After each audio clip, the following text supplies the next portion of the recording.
Aujourd'hui, nous allons traiter d'une doctrine telle qu'elle est. Ça devient juste fou, parce que les gens pensent qu'il y a trois dieux.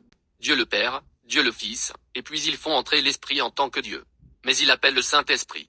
Et au début, ils disent, c'était le Père la création, le Fils la rédemption et le Saint-Esprit dans l'Église. Donc trois types différents à trois moments différents, où ils diront, tu sais qu'il n'y a qu'un seul Dieu, n'est-ce pas? Nous allons donc examiner cela aujourd'hui et nous assurer de clarifier cette doctrine. Le titre de la leçon est la Trinité, une fausse doctrine. Et il y a une église à l'ouest, au sud, appelée la Trinité. Il existe un hôpital appelé Trinity. Il existe une université appelée Trinity University. Vous savez, toutes ces choses sont fondées sur un mensonge, de la religion. Nous allons donc clarifier ces choses aujourd'hui, parce que nous allons montrer certaines choses, montrer comment les gens se trompent avec les Écritures mais ils ne comprennent pas ce que dit le mot. Et c'est drôle parce que la plupart des gens qui enseignent la Trinité sont des gentils et cela provient de la doctrine des gentils. Israël avait le ballon de football, mais il a échoué parce qu'il n'a pas fait ce que le Seigneur dit de faire, et parce que nous n'enseignons pas au monde, le monde est parti et a appris tout seul. Et il a appris tout seul à nettoyer la Bible. Donc, ce que nous allons faire, c'est le remettre dans la Bible aujourd'hui, pour voir en quoi consiste la divinité, parce que c'est ce qui les embrouille. Ils ne comprennent pas la divinité. Et la divinité n'est en réalité que le terme hébreu appelé Elohim, qui signifie une nation mais plus d'un corps, n'est-ce pas? Cela signifie simplement qu'au commencement, il y avait Dieu le Père et Jésus. Et Jésus au commencement. Mais ils n'avaient pas de titre. Ils étaient tous les deux des dieux. Ce n'est que lorsque Jésus est passé par Marie qu'il est devenu le Fils. Et nous allons vous le montrer aujourd'hui. Parce que nous voulons que les gens comprennent que Jésus a existé pendant longtemps. L'homme n'a jamais eu affaire avec le Père et il n'y en a que deux dans la divinité, et Dieu utilise ses anges pour envoyer son message. Et c'est ce qu'ils ont fait. Ils ont pris le pouvoir de Jésus et l'ont donné aux anges. Et c'est la doctrine qu'ils suivent, et c'est la doctrine à laquelle vous devez faire attention. Ok, voyons comment ils en sont arrivés là. Passons à 1er Jean, 5e chapitre. Parce que vous allez rencontrer quelqu'un qui croit en la Trinité. Une fois, nous avons commencé, mais nous étions justement en train d'avoir une conversation et quelqu'un nous a demandé, croyez-vous tous en la Trinité? Nous avons dit non. Nous croyons en Jésus et au Père. Le Père et le Fils. Et nous n'y ajoutons rien et n'en retirons rien. Nous le comprenons et nous pouvons le lire. Mais voyons comment ils se sont trompés. Passons au 1er Jean 5 et lisons le verset 7. Car il y en a trois dans le ciel qui rendent témoignage, le Père, la Parole et le Saint-Esprit, et ces trois-là ne sont qu'un. Maintenant, voyez-vous comment ils les ont tous réunis en un seul? Mais ils ne font pas attention à ce que dit le livre. Il indique qu'il y a trois qui prennent témoignage. Qu'est-ce que ça cinquième dire par témoignage? Ils ont le même accord ou la même compréhension. Et c'est ce dont parle déjà la Bible, à savoir qu'il y en a trois qui ont porté le même témoignage. Et ils sont tous un. Nous allons vous expliquer, qu'est-ce que ça veut dire par un. Mais passons au verset 10. 1 Jean 5, 10. 10. Celui qui croit au Fils de Dieu, il a au-dedans de lui-même le témoignage de Dieu. Mais celui qui ne croit point Dieu, il l'a fait menteur. Car il n'a point cru au témoignage que Dieu a rendu de son Fils. Parce que c'est Dieu qui donne le protocole, n'est-ce pas? Cela vient du Père, ensuite à Jésus et de Jésus aux anges et il les apporte aux prophètes. N'est-ce pas? C'est le protocole. C'est ainsi qu'ils tous font que un, n'est-ce pas? Maintenant, regardons ça. Passons à l'Apocalypse, le 1er chapitre. C'est dans la Bible. C'est juste que les gens ne veulent pas les lire. Et quand tu le leur lis, ils sont sous le choc. Parce que vous avez prouvé leur doctrine. Comme je l'ai dit, toute leur université devrait être démolie et reconstruite parce que c'est faux parce que vous allez dans une université menteuse, qui s'appelle Trinity, n'est-ce pas? En fin de compte, ils auraient détruit de nombreux bâtiments, parce qu'il y a beaucoup de gens qui y croient. Nous allons juste vous montrer de quoi il s'agit. Apocalypse 1 et verset 1. Apocalypse 1, 2.1, 2. La révélation de Jésus-Christ. Qu'est-ce que cela signifie maintenant? Quelque chose a été révélé à Jésus-Christ et il va nous le révéler. Ok, vas-y. Que Dieu lui a donné pour découvrir à ses serviteurs les choses qui doivent arriver bientôt, et qui les a fait connaître en les envoyant par son ange à Jean son serviteur. Voilà le protocole. C'est ainsi que cela fonctionne. Du Père au Fils, du Fils à l'ange et de l'ange à l'homme. Qui est Israël, vraiment. D'accord. Mais lisez maintenant le 2e verset. Qui a annoncé la parole de Dieu, et le témoignage de Ça dit quoi? Qui tient le témoignage? Le témoignage. On continue. Jésus-Christ, et toutes les choses qu'il a vues. Maintenant. Est-ce que cela disait qu'un ange était Dieu? Mais il dit que ceux qui rendent témoignage de la parole de Dieu et du témoignage de Jésus-Christ, parce que la parole est venue et que Jésus est venu et a fait ce qu'il était censé faire. Et c'est le témoignage. C'est ainsi que vous avez le Nouveau Testament. C'est aussi simple que cela. Ok. Mais maintenant, nous allons là-bas pour voir qu'ils ont simplement fait ce qu'ils rendent témoignage du Fils de Dieu. Ok, passons maintenant à la Genèse, au 3e chapitre, à Genèse 3. D'accord. Passons maintenant à la Genèse, au 3e chapitre, à Genèse 3. Et commençons au verset 22. Genèse 3, 2.22-23. Et l'Éternel Dieu dit, voici, l'homme est devenu comme l'un de nous. Attendez. L'un de qui? Nous. Cela implique donc qu'il y en a plus d'un. D'accord? C'est exact. Cela tue donc cette doctrine d'un Dieu unique, dès le départ. D'accord? Mais vas-y. Sachant le bien et le mal, mais maintenant qu'il faut prendre garde qu'il n'avance sa main, et aussi qu'il ne prenne de l'arbre de vie, et qu'il n'en mange, et ne vivra toujours. Et l'Éternel Dieu le mit hors du jardin d'Éden, pour labourer la terre, de laquelle il avait été pris. Maintenant, l'homme n'avait plus accès à l'arbre de vie parce qu'il avait détruit la mission. Mais il a dit que cet homme est devenu comme l'un d'entre nous à connaître la différence entre le bien et le mal. Mais le Seigneur lui a dit de rester loin de Satan. N'est-ce pas? Mais maintenant que vous savez ce qu'est le bien et le mal, vous avez le même palmarès qu'en ce moment. Passons au chapitre 11 de la Genèse. Parce que, quand vous dites que tous ces trois ne font qu'un, cela ne veut pas dire une seule personne. Cela signifie juste une seule personne dans l'esprit. Ok. Permettez-moi de vous montrer l'exemple dans Genèse 11 et lisons verset 4. Genèse 11, 2.4, 7. Puis il dit, or ça, bâtissons-nous une ville, et une tour de laquelle le sommet soit jusqu'aux cieux, et acquérons-nous de la réputation, de peur que nous ne soyons dispersés sur toute la terre. Alors maintenant, tous ces gens voulaient se réunir et rester une seule nation, n'est-ce pas? Mais le Seigneur n'a pas voulu cela parce que ce n'est pas son plan pour l'homme. Il voulait séparer ces nations. Ok, vas-y. Alors l'Éternel descendit pour voir la ville et la tour que les fils des hommes bâtissaient. Et l'Éternel dit, voici, ce n'est qu'un seul et même peuple. Attends une minute. Sont-ils tous devenus un seul peuple, une seule personne? Mais ils étaient tous d'accord. Non? Il a donc dit que les gens ne faisaient plus qu'un. C'est ainsi que vous savez que les gens se mélangent parce qu'ils ne comprennent pas ce que signifie le mot « un » dans ce cas. Parce qu'ils sont tous réunis dans un seul accord. Ok, vas-y. Ils ont un même langage, et ils commencent à travailler, et maintenant rien ne les empêchera d'exécuter ce qu'ils ont projeté. Or ça, descendons. Descendons? Pluriel. Il y en a encore deux. Non? Eh bien, je ne dis pas deux. J'en dis juste plus que d'un. N'est-ce pas? Bien. Parce que si ça doit être trois, on va le croiser. Mais si ce n'est pas le cas, on va découvrir que ce n'est pas le cas ou que c'est l'un des deux. Mais il a dit, allons-y. Et confondons là leur langage, afin qu'ils n'entendent point le langage l'un de l'autre. N'est-ce pas quelque chose? C'est ce que le Seigneur a fait, n'est-ce pas? Et puis vous entrez dans des disputes où les gens disent, eh bien, la lettre J, vous ne pouvez pas dire Jésus parce que ce n'était pas dans l'alphabet. Quel était l'alphabet avant que le Seigneur ne le confonde? Tu sais, si tu leur frappes avec ça, ils diront, eh bien, c'est le langage de création. Eh bien, c'était quelle langue alors? Combien d'alphabets s'y trouvait? Dis-moi maintenant ou tais-toi. L'un ou l'autre. D'accord? Ne me parlez pas d'aucune langue si vous ne connaissez pas cette langue. C'est clair et simple. Ok? Maintenant, on apprenons certaines choses, en route ou on apprendre des choses. Passons à Jean, chapitre 17. Et nous allons le reprendre au verset 11. Parce que parfois, les gens pensent que nous ne connaissons pas la langue hébraïque, comme si nous ne connaissions pas les noms de Yehoshua, de Yaka et de tous ces autres noms. Et oui, nous savons tout ça. Mais nous sommes nés en Amérique. La plupart d'entre nous parlent anglais en Amérique. Et c'est ce que je vais enseigner en Amérique. En anglais. J'enseigne ce que je sais. Je ne vais pas essayer de trouver une langue pour enseigner. Je pourrais dire la mauvaise chose, et tu es responsable de tout ce qui sort de ta bouche. Alors tu ferais mieux de faire attention. C'est exact. Alors tu ferais mieux de faire attention. Dites ce que vous savez et non ce que vous ne savez pas. C'est aussi simple que cela. Ok? Mais maintenant, nous avons toujours affaire à celui-ci, parce que je veux m'assurer que tout le monde comprend que lorsque vous dites que les trois ne font qu'un, de quoi ils parlent. Ok. Jean 17. Et le verset 11. Jean 17, 11 éphémère. Et maintenant je ne suis plus au monde, mais ceux-ci sont au monde. Et moi je vais à toi, Père Saint. Attends une minute. Maintenant, c'est Jésus qui parle, n'est-ce pas? Et à qui parlait-il? Le Père. Parce que, s'il y avait un autre Dieu là-haut, il aurait dû dire, Saint-Père et l'autre gars. Mais il n'a pas dit ça, n'est-ce pas? Il s'adresse donc directement au Saint-Père. Il aurait dû le dire. Regarde. Envoie l'autre mec ici. Pour m'aider. Tu sais que j'ai un petit problème. Mais il parle à qui? Le Saint-Père. Ok, vas-y.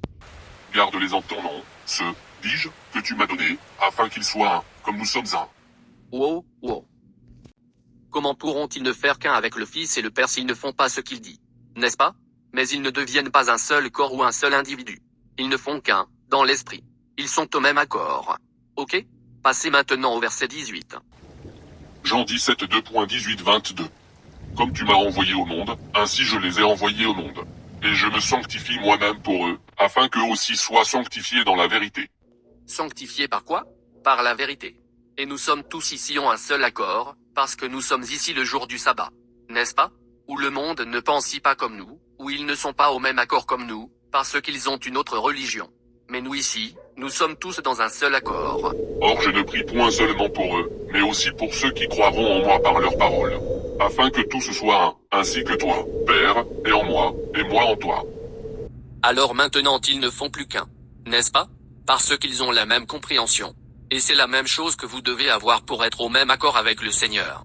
Parce que, il dit, la parole qui croit. N'est-ce pas? Parce que nous devons avoir la même foi. Afin qu'eux aussi soient un en nous, et que le monde croit que c'est toi qui m'as envoyé. Et je leur ai donné la gloire que tu m'as donnée, afin qu'ils soient un comme nous sommes un. Cela ne clarifie pas les choses, cette entente? En fin de compte, quand tu dis que tu ne fais qu'un avec le Seigneur, ou bien, ces trois ne font qu'un, tu veux juste dire que tu es d'accord avec ce qu'il dit. Et c'est ce qu'il dit, c'est sa parole et quelle est sa parole? La vérité. C'est clair et simple. Passons maintenant au chapitre 44 d'Ésaïe. J'ai quelque chose, eh bien, je ne dis pas l'avoir, mais certains Hébreux enseignent qu'il n'y a qu'un seul Dieu à cause des écritures d'Ésaïe et d'autres passages, mais ils ne comprennent pas de qui il parle ni de quoi il parle lorsqu'il fait ces déclarations. Mais nous allons clarifier les choses parce que tout ce que nous allons faire c'est simplement lire le livre, d'accord? Ésaïe 44. Ésaïe 44 2.6-10. Ainsi a dit l'Éternel, le roi d'Israël et son Rédempteur, l'Éternel des armées. Je suis le premier, et je suis le dernier, et il n'y a point d'autre Dieu que moi. C'est Ésaïe qui parle par la bouche de Dieu. Faire savoir aux gens qu'il est le seul Dieu. C'est vrai, c'est vrai. Mais c'est ainsi qu'ils obtiennent qu'il n'y en a qu'un et que Jésus est un imposteur. Mais voyons ce qu'il veut dire. Ok, vas-y. Et qui est celui qui est appelé comme moi, qui m'est déclaré, et ordonné cela, depuis que j'ai établi le peuple ancien? Alors maintenant, il dit, qui va parler pour moi? J'ai désigné le peuple ancien. Je les ai fabriqués. N'est-ce pas? Mais qui va venir me dire ce que je dois faire? C'est ce que le Seigneur est en train de montrer. Ok, vas-y. Qu'il leur déclare les choses à venir, les choses, dis-je, qui arrivent. Alors maintenant, son dicton. Regarde. Sais-tu ce qui va se passer dans le futur? Je pourrais te le dire. Mais laisse ton Dieu te le dire. Et c'est ce dont il parle. Parce qu'il a dit, regarde, je suis le seul Dieu. Ok, vas-y. Ci après. Ne soyez point effrayés, et ne soyez point troublés. Ne te l'ai-je pas fait entendre et déclarer dès ce temps-là? Et vous m'en êtes témoin. Y a-t-il quelque autre Dieu que moi? Certes, il n'y a point d'autre rocher. Je n'en connais point. Maintenant, il a réglé ça. N'est-ce pas? Il a dit qu'il n'y a pas de Dieu d'autre. Parce que si c'était le cas, il devrait rivaliser avec lui. Hein? Mais il a dit qu'il n'y avait pas d'autre Dieu que lui. Et c'est ici où ils s'arrêtent tous. Mais tu dois continuer à lire. Vas-y. Les ouvriers des images taillées ne sont tous qu'un rien. Attends une minute. De quoi tu parles? Vous apportez des images gravées? C'est de ça qu'il parle. Il ne parle pas de là-haut. C'est comme si vous créiez ces dieux sur terre. Mais il n'y a pas d'autre Dieu que lui sur cette terre. Et c'est ce qu'il fait remarquer. Ok, vas-y. Et leurs choses les plus précieuses ne profitent de rien. Et ils leur sont témoins qu'ils ne voient point, et ne connaissent point, afin qu'ils soient honteux. Il dit, tu sais que tu as créé ce Dieu toi-même. Et tu vas essayer de le comparer à moi? Il n'y a pas de Dieu à part moi. C'est ce que dit le Seigneur. C'est tout ce qu'il dit.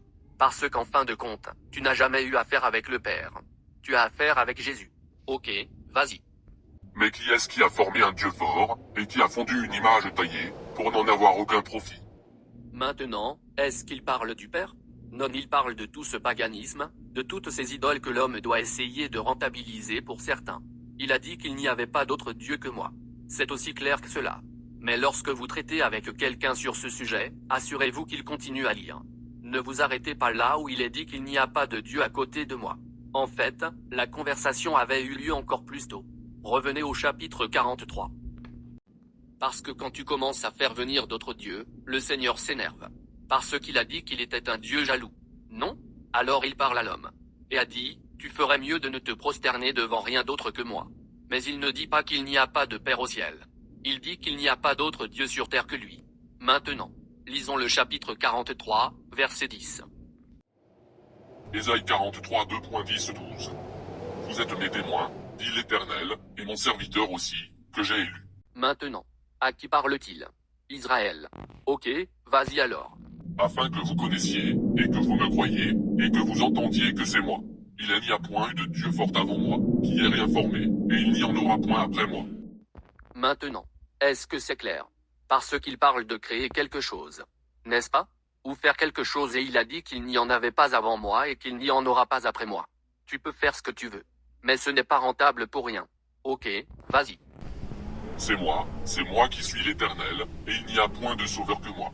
C'est moi qui ai prédit ce qui devait arriver, c'est moi qui vous ai délivré, et qui vous ai fait entendre l'avenir et il n'y a point eu parmi vous de Dieu étranger qui ait fait ces choses. Il n'y a aucun autre Dieu parmi vous. Dieu étrange. Alors il parle de lui sur cette terre. Il ne parle pas du Père céleste.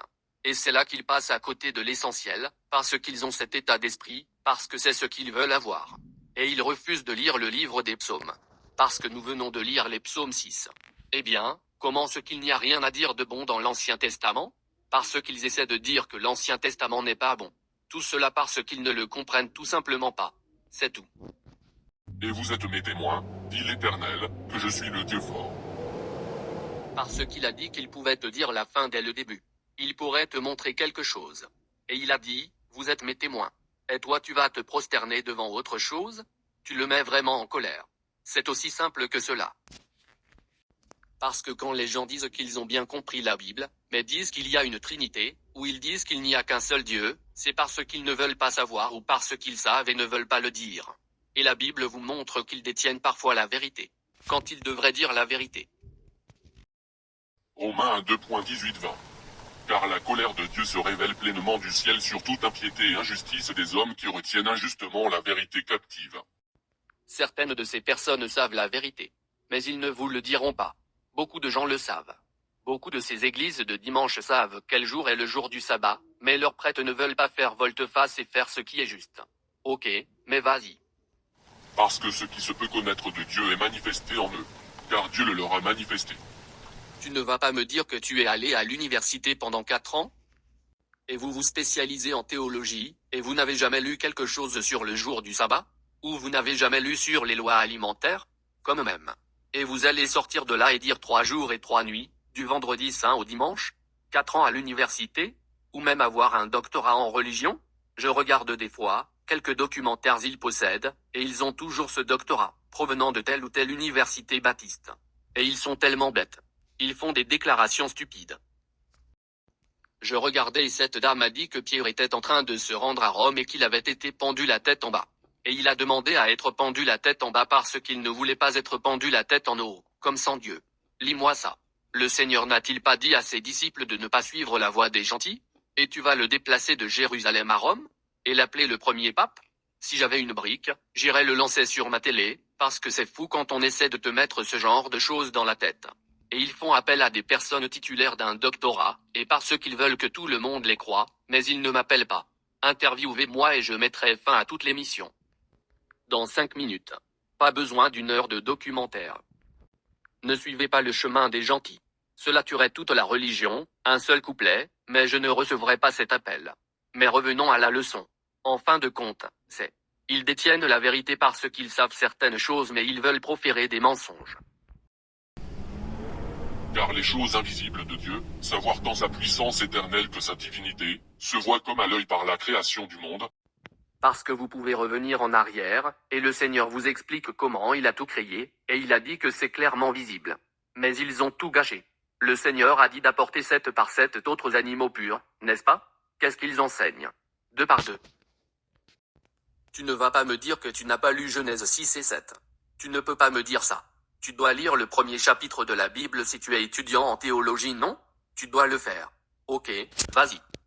Étant considérés dans ces ouvrages, de sorte qu'ils sont inexcusables. Tu dois aussi comprendre le divin. Parce que dans Genèse 1, il est dit, faisons l'homme à notre image. Ils ont tout gâché, et maintenant ils fabriquent Dieu et le fait ressembler à des anges.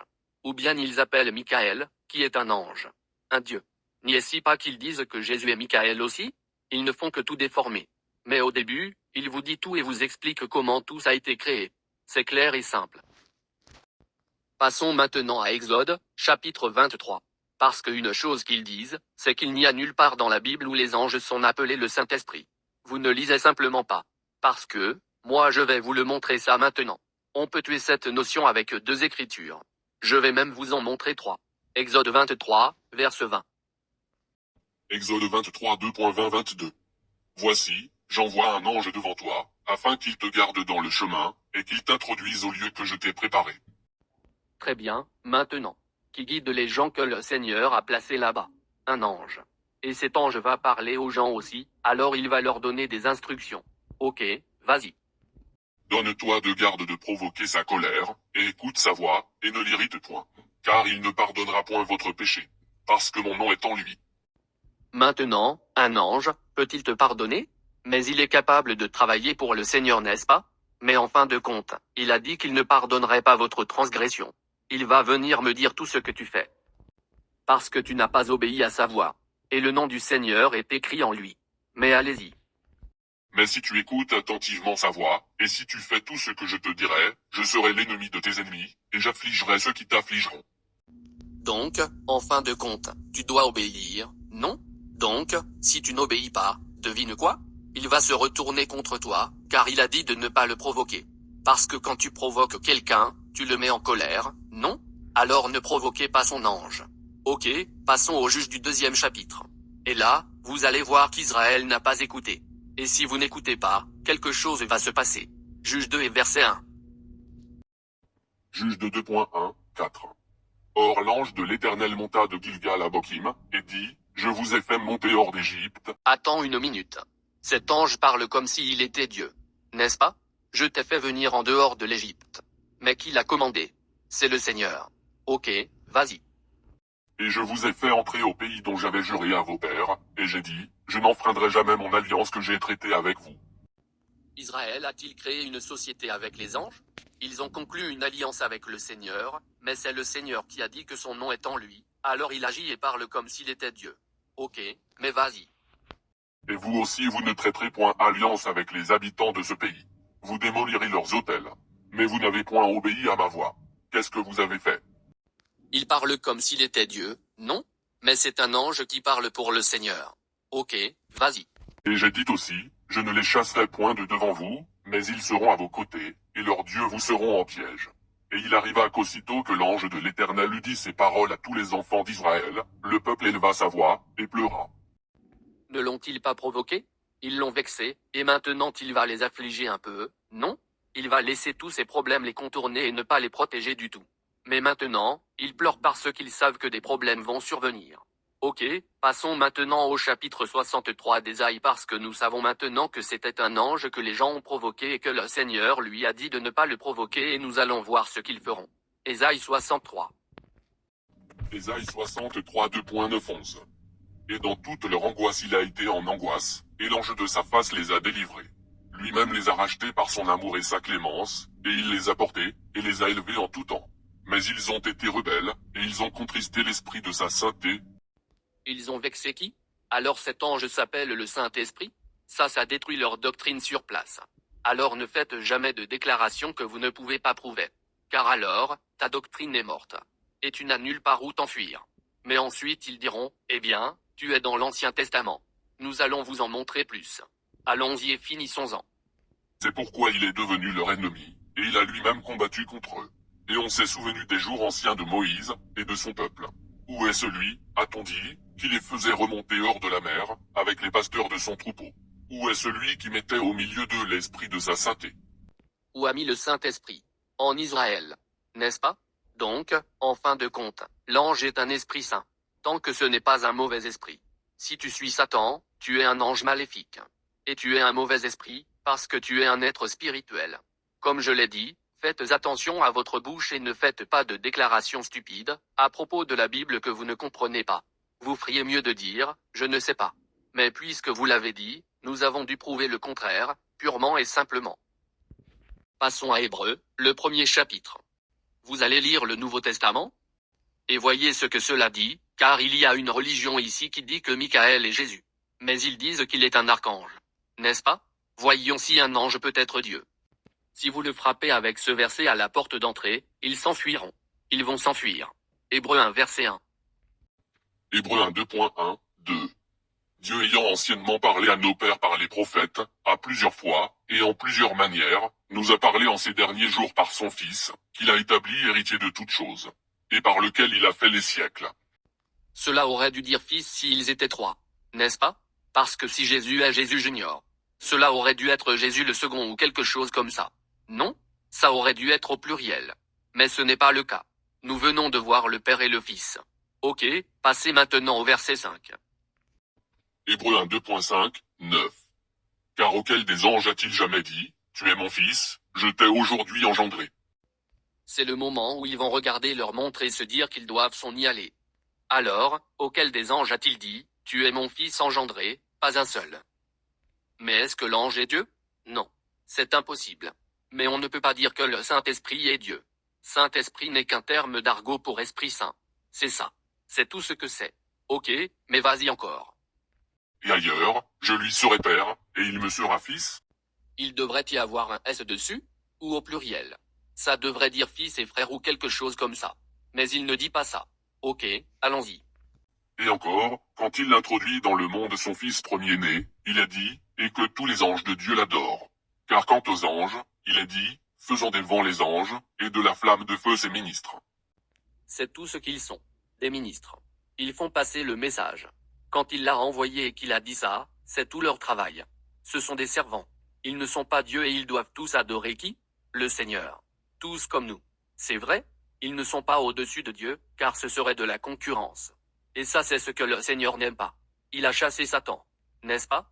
Il ne joue pas à ce jeu-là. N'essayez pas de mettre un autre Dieu à côté de lui.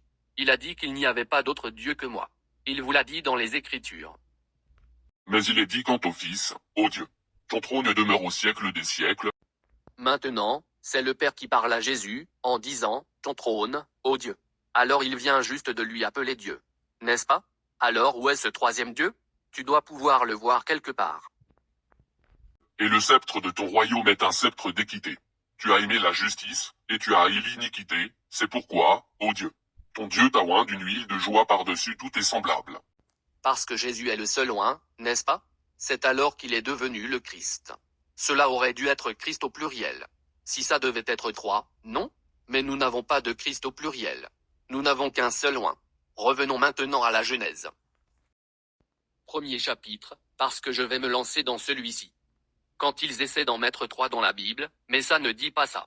La Bible dit simplement qu'il parle de deux dieux, le Père et le Fils. Et vous ne pouvez pas retirer le Fils et vous ne pouvez pas en ajouter un autre. Il n'y en a que deux. Ok, verset 1. Genèse 1 2.1. Au commencement Dieu créa les cieux et la terre. Maintenant, parce qu'il était le commencement, c'était lui qui était le premier dès le début. N'est-ce pas? Il a créé toutes choses. Ok, passez au verset 26. Genèse 1h26. Puis Dieu dit, faisons l'homme à notre image, selon notre ressemblance, et qu'il domine sur les poissons de la mer, et sur les oiseaux des cieux, et sur le bétail, et sur toute la terre, et sur tout reptile qui rampe sur la terre. Maintenant, il a dit, faisons l'homme à notre image, n'est-ce pas?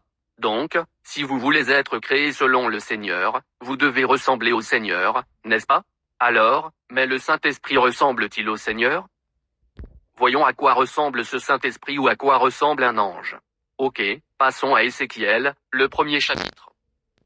Si le Saint-Esprit est Dieu, il doit ressembler à Dieu, parce que l'homme a été créé à son image. Les Écritures disent que Jésus est l'image expresse du Père. C'est comme si certaines personnes disaient parfois, « Ce n'est pas mon enfant » et nous répondions en disant, « Cet enfant te ressemble exactement. »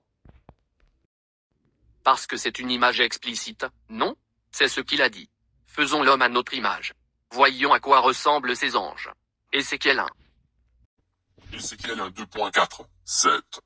Je vis donc, et voici un vent de tempête qui venait de l'Aquilon, et une grosse nuée, et un feu s'entortillant.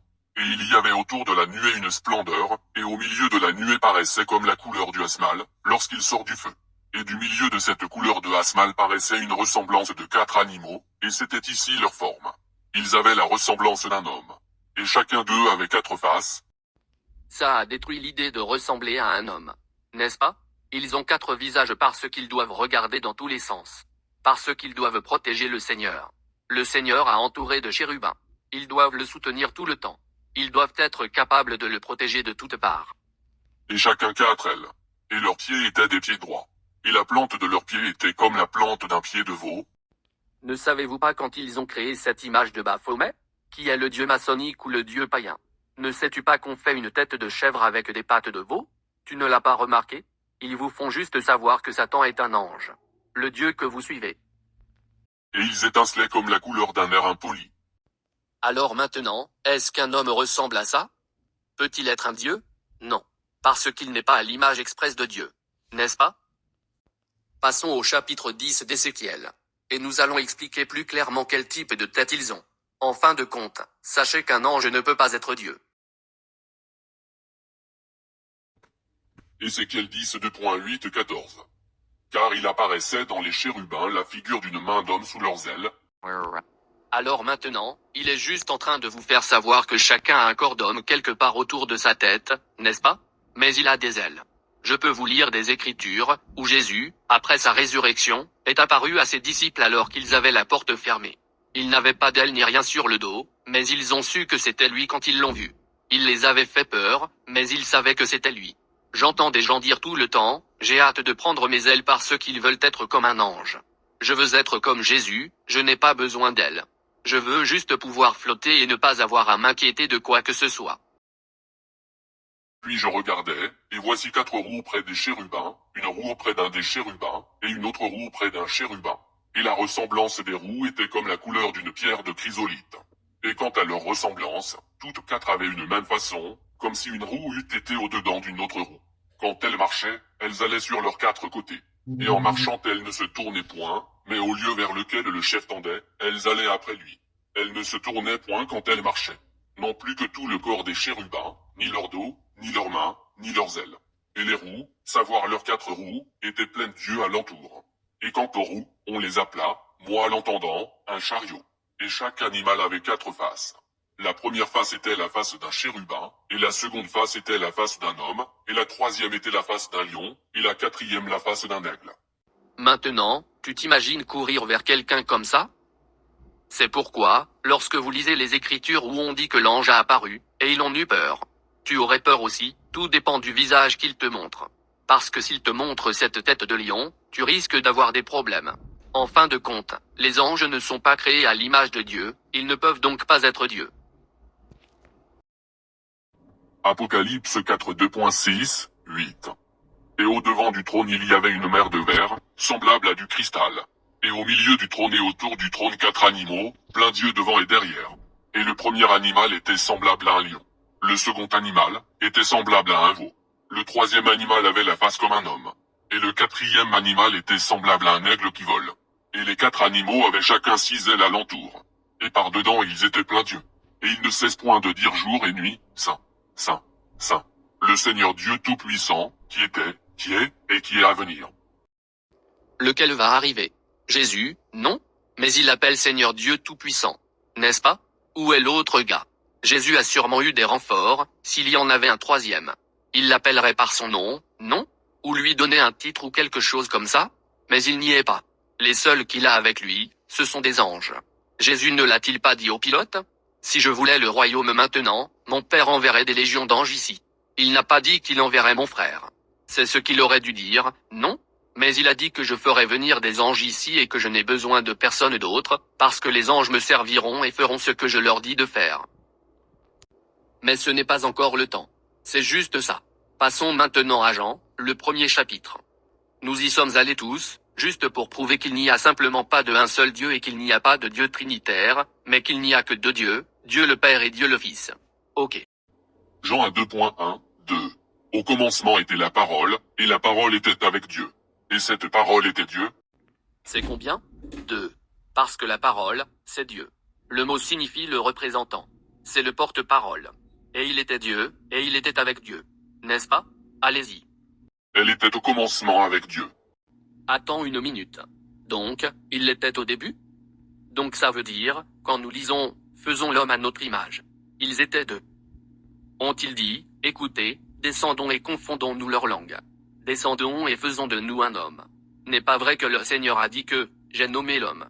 Ce qui signifie que je l'ai créé. C'est ce qu'il te dit. Nous revenons tout de suite. Passons à Jean, chapitre 14. Je suis désolé, Apocalypse 19. Parce qu'il a dit que la parole était avec Dieu, et que la parole était Dieu, et nous avons lu plus tôt qu'il doit bien revenir.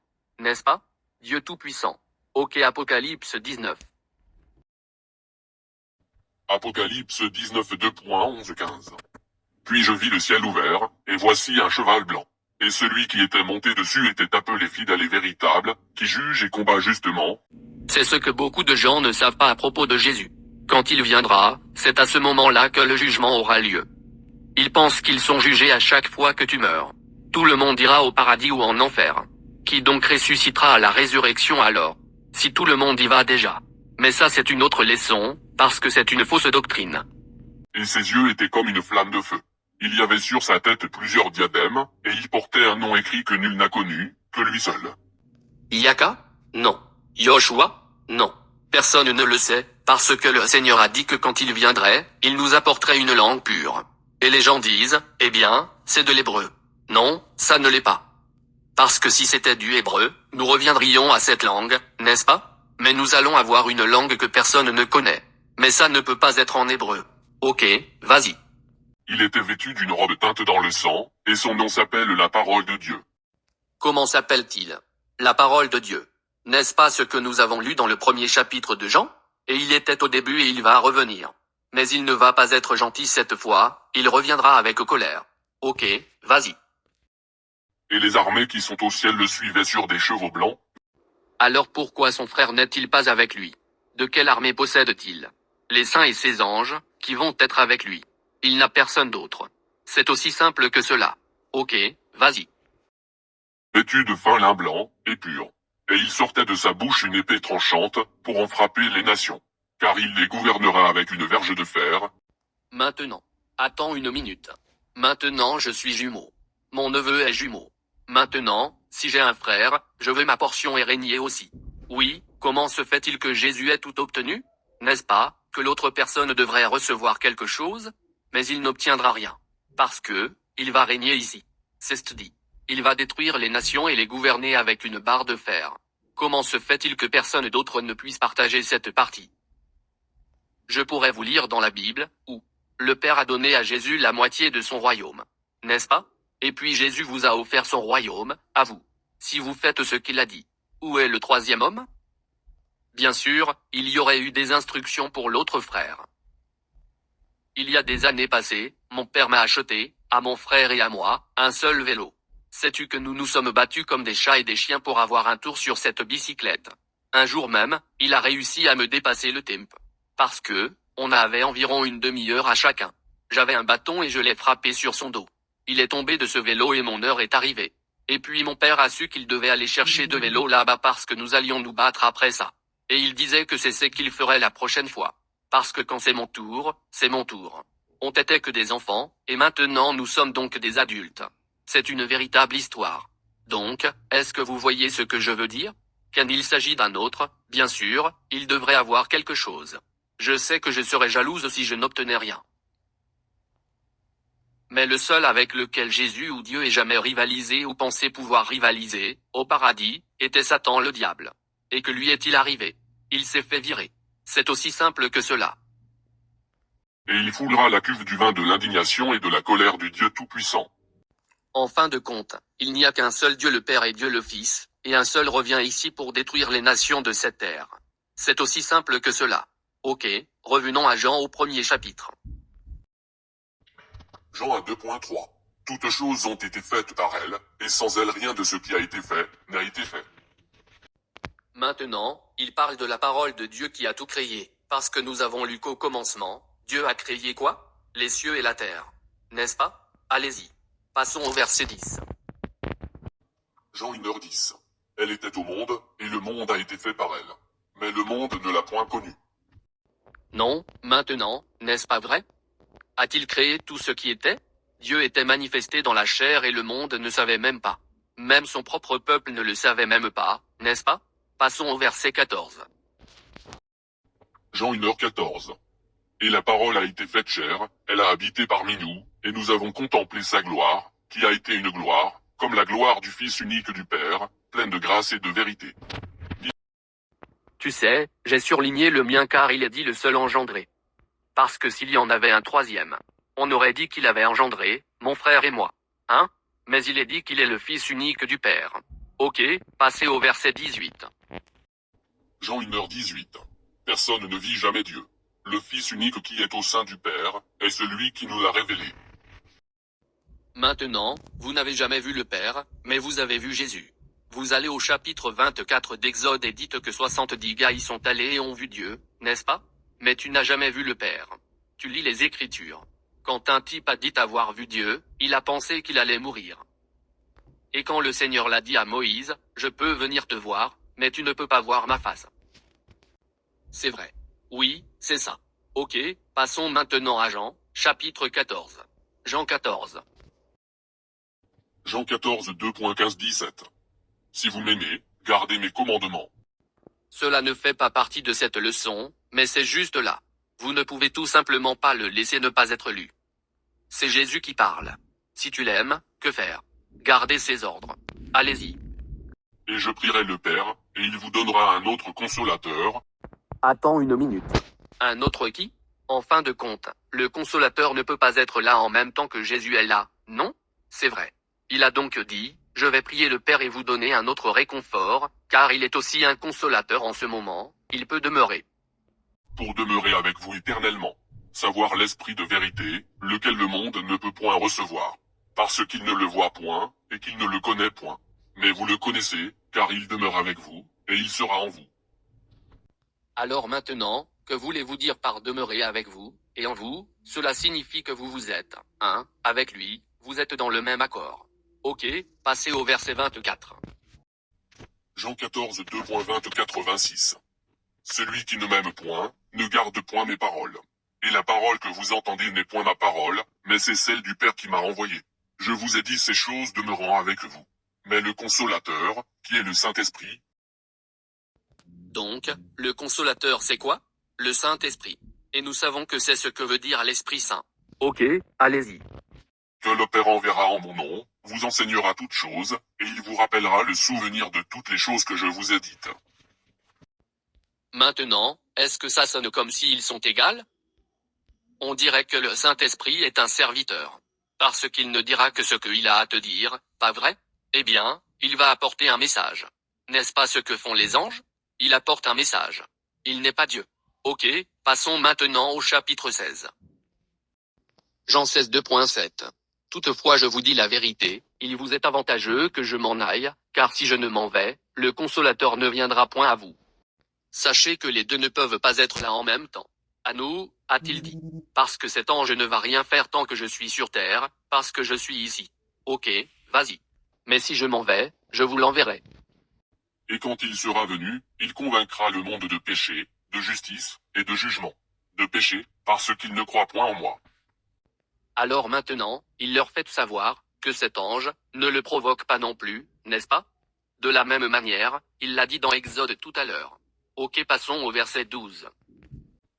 Jean 16 2.12-15. J'ai à vous dire encore plusieurs choses, mais elles sont encore au-dessus de votre portée. Mais quand celui-là, savoir l'esprit de vérité, sera venu, il vous conduira en toute vérité. Car il ne parlera point de soi-même, mais il dira tout ce qu'il aura ouï, et il vous annoncera les choses à venir. Maintenant, il ne va pas parler pour lui-même, non? Cela signifie qu'il apporte un message. Ce n'est pas un Dieu, c'est un messager.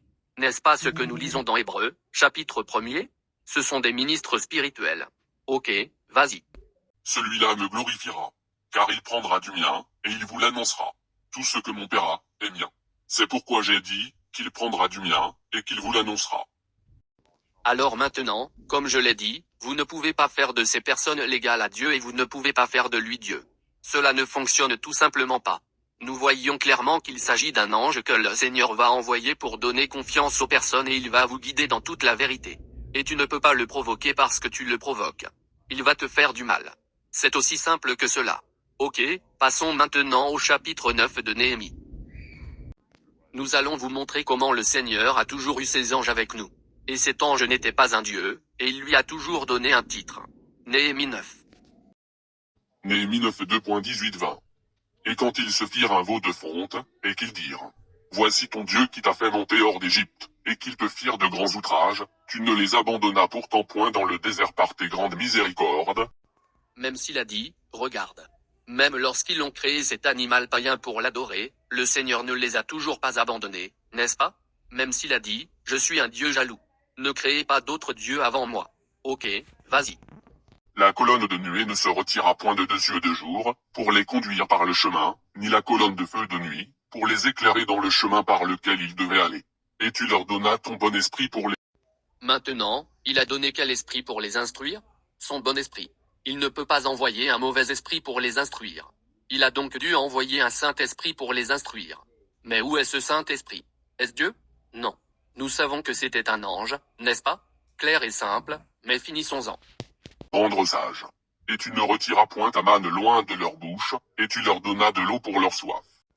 L'ange l'a même nourri, n'est-ce pas? Comment tout un troupeau de faisans peut-il venir là-bas et nourrir les gens? En tombant, assez bas pour qu'ils puissent les attraper. Et il mangeait tellement que le Seigneur a eu ceux qui étaient contre lui l'ont étouffé dans le nez pendant qu'il mâchait la nourriture. Mais le Seigneur prendra soin de toi. Mais si tu le contraries, il te fera du mal. Ok, passons maintenant à l'Apocalypse, le 2e chapitre. Et faites attention maintenant, car tout ce que l'ange est, c'est un messager. Et le Seigneur vous le dit et vous avertit, pour écouter ce que disent les anges. Mais les gens n'y prêtent aucune attention. Apocalypse 2h11. Que celui qui a des oreilles, écoute ce que l'Esprit dit aux églises. Celui qui vaincra sera mis à couvert de la mort seconde. Alors maintenant, il a dit, écoutez ce que l'Esprit dit à l'Église. Qui est donc l'Esprit? Nous allons le découvrir, parce qu'ils vont le dénoncer, parce qu'en fin de compte, nous savons que ce n'est pas Dieu, mais ils diront que c'est Dieu, mais c'est le Saint-Esprit. C'est une différence. Ok, passons maintenant au verset 17. Apocalypse 2h17.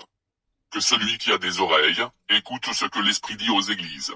À celui qui vaincra je lui donnerai à manger de la manne qui est cachée, et je lui donnerai un caillou blanc, et sur ce caillou sera écrit un nouveau nom, que nul ne connaît, sinon celui qui le reçoit. Maintenant, c'est un nouveau nom. C'est une nouvelle langue, n'est-ce pas ce que nous avons lu plus tôt? Mais en fin de compte, il a dit cela, écoutez ce que l'Esprit dit à l'Église. Maintenant, passez au verset 29. Apocalypse 2h29. Que celui qui a des oreilles, écoute ce que l'Esprit dit aux églises. Alors maintenant, de quel esprit s'agit-il? Est-ce un Dieu? Ou est-ce un ange? C'est juste un messager, n'est-ce pas? Passons maintenant à l'Apocalypse, chapitre 22. Et reprenez-le au verset 6, le Seigneur va l'appeler tel qu'il est et lui donner un titre. Ok, Apocalypse 22. C'est le dernier livre de la Bible. Si ce troisième Dieu devait apparaître, il devrait au moins apparaître maintenant. Verset 6. Apocalypse 22 2.6.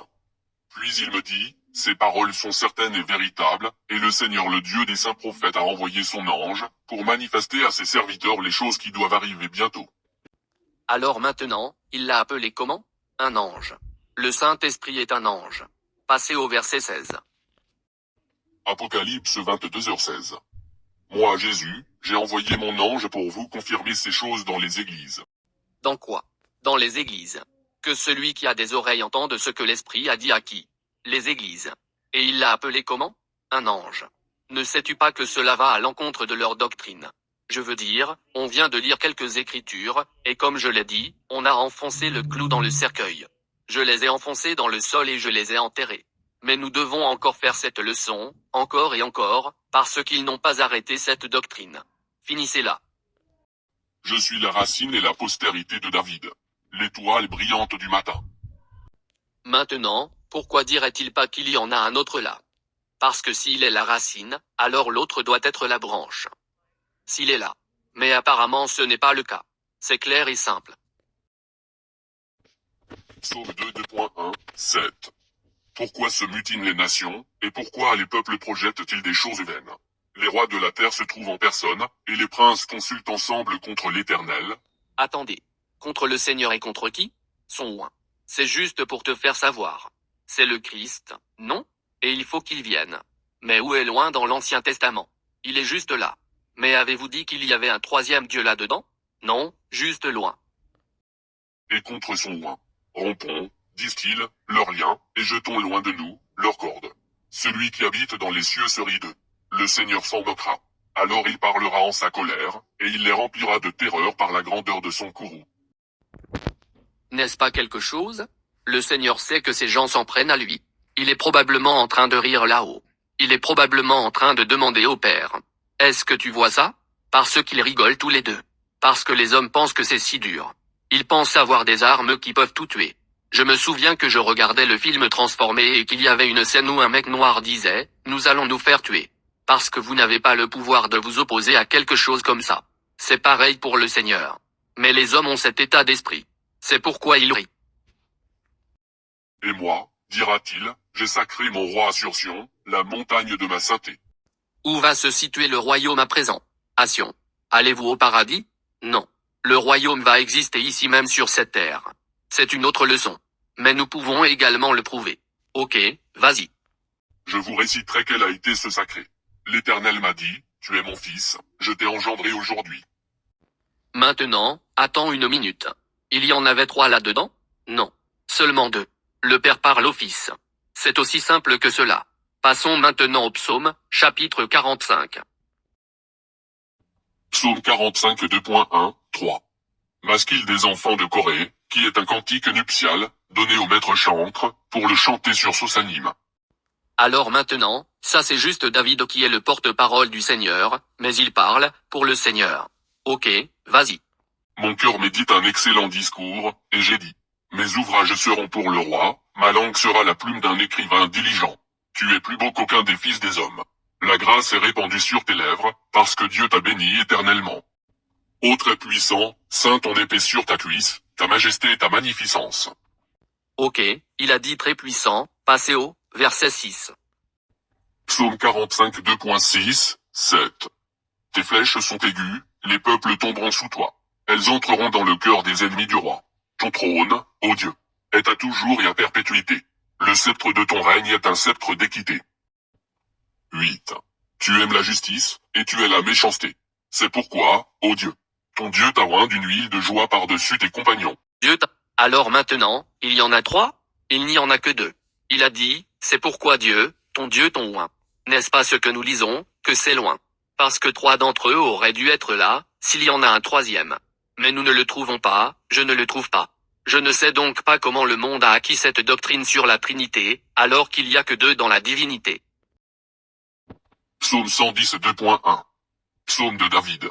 L'Éternel a dit à mon Seigneur, assieds-toi à ma droite, jusqu'à ce que j'aie mis tes ennemis pour le marchepied de tes pieds. N'est-ce pas quelque chose? David dit, le Seigneur a dit à mon Seigneur. Ça fait 2. N'est-ce pas? Le 3e est-il déjà arrivé? Il a dit, assieds-toi à ma droite jusqu'à ce que je fasse de ton ennemi ce marchepied. N'a-t-il pas dit qu'il allait venir les vexer? Juste une. Il est assis là à rire. Et les gens pensent pouvoir s'en tirer dans le futur. Ils ne le sont pas. Ok, passons maintenant au chapitre 22 de Matthieu. Et nous allons lire ceci, tu sais, parce que les Sadducéens et les pharisiens connaissaient l'existence de l'onction, ils connaissaient le Christ à venir, ils savaient qui il était et de quelle lignée il allait passer. Ces gars-là se font appeler les gars de l'Ancien Testament. Ils n'essaient pas de le lire. Ils aiment dire toutes ces choses injustement parce qu'ils le savent mais ne veulent pas l'admettre. Ok, Matthieu 22.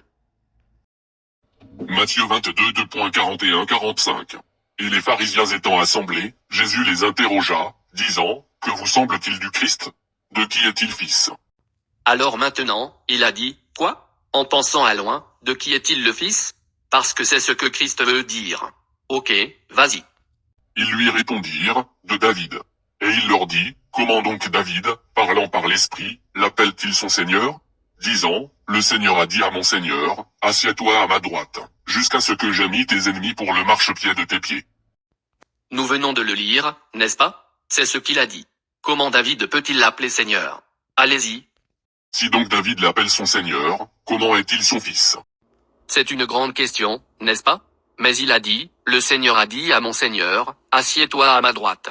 Hein? Voilà, il leur a posé la question. Maintenant, voyons ce qu'ils disent. Ok, vas-y.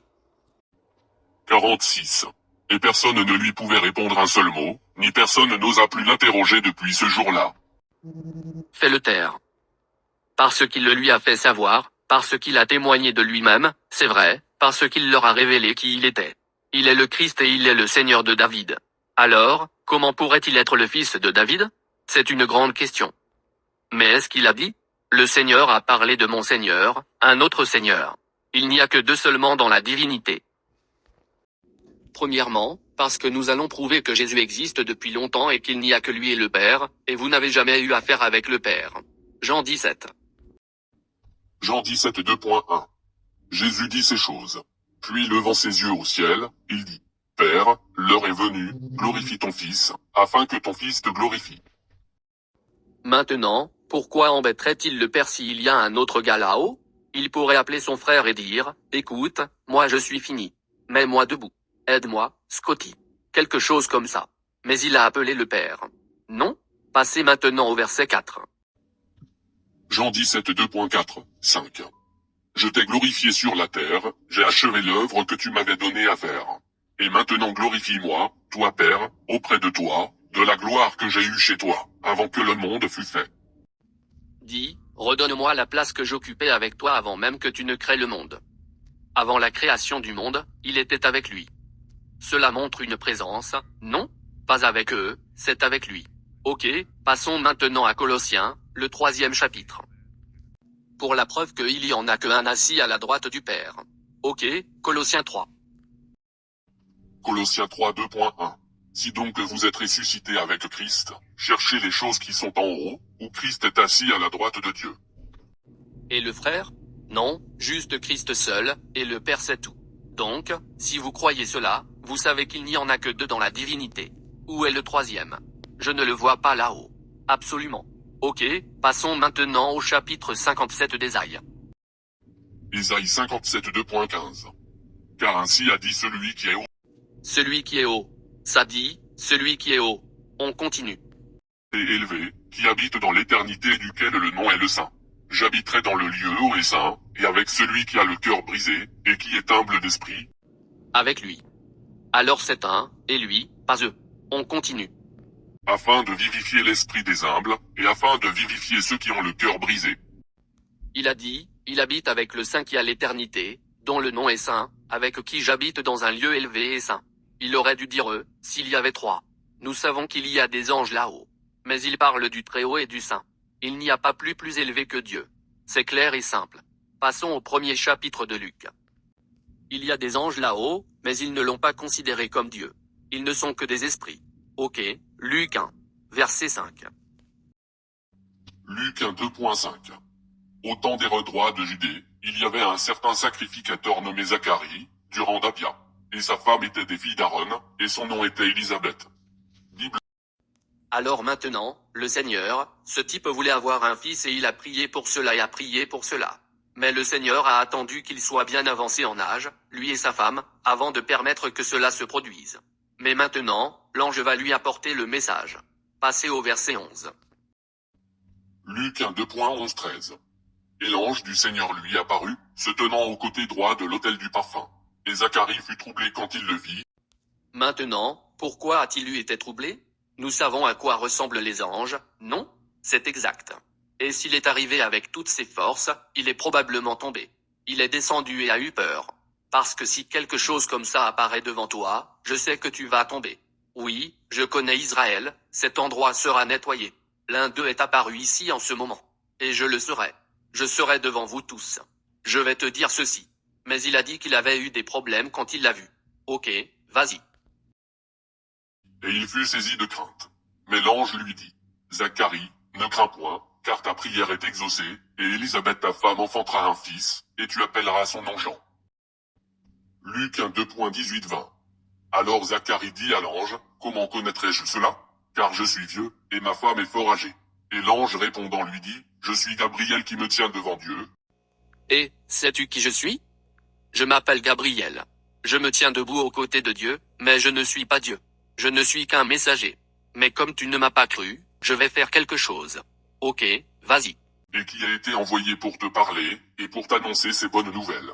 Et voici, tu seras sans parler, et tu ne pourras point parler jusqu'au jour que ces choses arriveront. Parce que tu n'as point cru à mes paroles. S'agit-il des paroles de l'ange ou de la parole du Seigneur? Le Seigneur. Parce que Sarah n'y croyait même pas quand il a dit à Abraham qu'elle allait avoir un fils, n'est-ce pas? Elle a ri. Hein? Le Seigneur, vous savez, a dit, regarde, toi, tu as ri. Il le lui a dit, elle a dit que je ne l'avais pas fait et il a répondu, oui, tu l'as fait. Tout à l'heure, il a dit, je vais te rendre stupide. Tu ne pourras pas parler avant la naissance de cet enfant. Et quand l'enfant est né, il a dû écrire son nom parce qu'il ne pouvait rien dire, non? Ils ont dit, quel est son nom? Jean. Mets-le sur le pad, vas-y et finis-le. Ils s'accompliront en leur temps. Il les a donc prévenus. Écoutez, je suis dans la présence de Dieu, mais je ne suis pas Dieu.